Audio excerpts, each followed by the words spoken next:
24 नवंबर 1971 की उस शाम पोर्टलैंड इंटरनेशनल एयरपोर्ट पर एक आम सा दिखने वाला शख्स पहुंचा। काले सूट, सफेद शर्ट और काली टाई में लिपटे इस शख्स ने काउंटर पर अपना नाम डैन कूपर बताया और सिएटल जाने वाली फ्लाइट 305 का टिकट खरीदा। किसी को अंदाजा नहीं था कि अगले कुछ घंटों में ये आदमी इतिहास की सबसे बड़ी अनसुलझी पहेली बनने वाला है। विमान ने उड़ान भरी और कुछ ही मिनटों बाद कूपर ने एयर होस्टेस फ्लोरेंस शाफनर को एक नोट थमाया। फ्लोरेंस को लगा कि शायद ये कोई बिजनेसमैन है जो उसे अपना नंबर दे रहा है, इसलिए उसने नोट बिना पढ़े अपनी जेब में रख लिया। कूपर ने झुककर उसके कान में धीरे से कहा, मिस, आपको वो नोट देख लेना चाहिए, मेरे पास बम है। फ्लोरेंस के हाथ पांव फूल गए। उसने नोट पढ़ा जिस पर साफ शब्दों में लिखा था कि कूपर के ब्रीफकेस में बम है और उसकी कुछ मांगे हैं।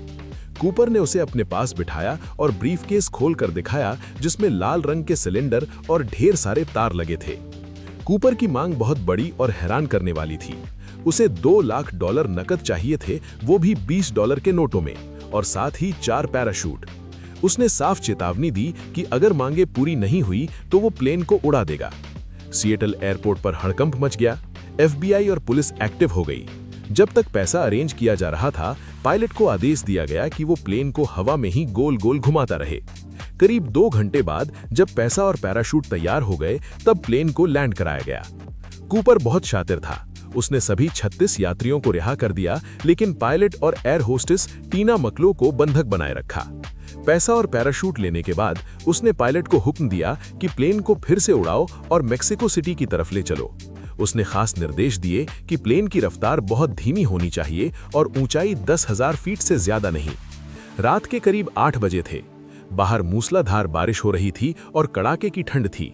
जब प्लेन वॉशिंगटन के जंगलों के ऊपर से गुजर रहा था, तब अचानक कॉकपिट में एक लाइट फ्लैश हुई।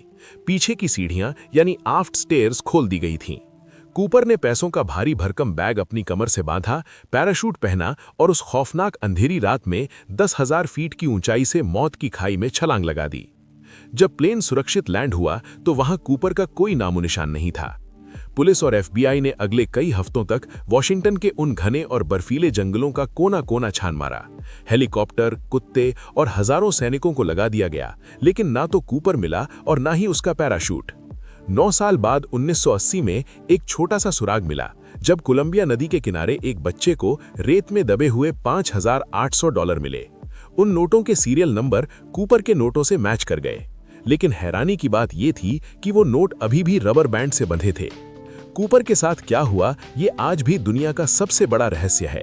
क्या वो उस बर्फीली रात में मर गया, या फिर वो उन पैसों के साथ किसी दूसरे देश में अपनी पहचान बदलकर आज भी जिंदा है? FBI ने 45 साल तक जांच करने के बाद 2016 में इस केस की फाइल को हमेशा के लिए बंद कर दिया और DB कूपर इतिहास का इकलौता ऐसा हाईजैकर बन गया जिसे कानून कभी नहीं छू पाया।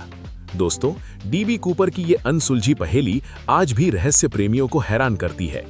आपको क्या लगता है, क्या कूपर उस रात बच पाया होगा? अपनी राय कमेंट्स में जरूर बताएं। अगर आपको ये कहानी रोमांचक लगी तो हमारे चैनल को अभी सब्सक्राइब करें। हम आपके लिए ऐसी ही और भी हैरान कर देने वाली सच्ची घटनाएं और रहस्यमयी कहानियां लाते रहेंगे। नोटिफिकेशन बेल को दबाना न भूलें ताकि हमारी अगली मिस्ट्री आप मिस न कर सकें। मिलते हैं अगली वीडियो में एक नए और खौफनाक राज के साथ।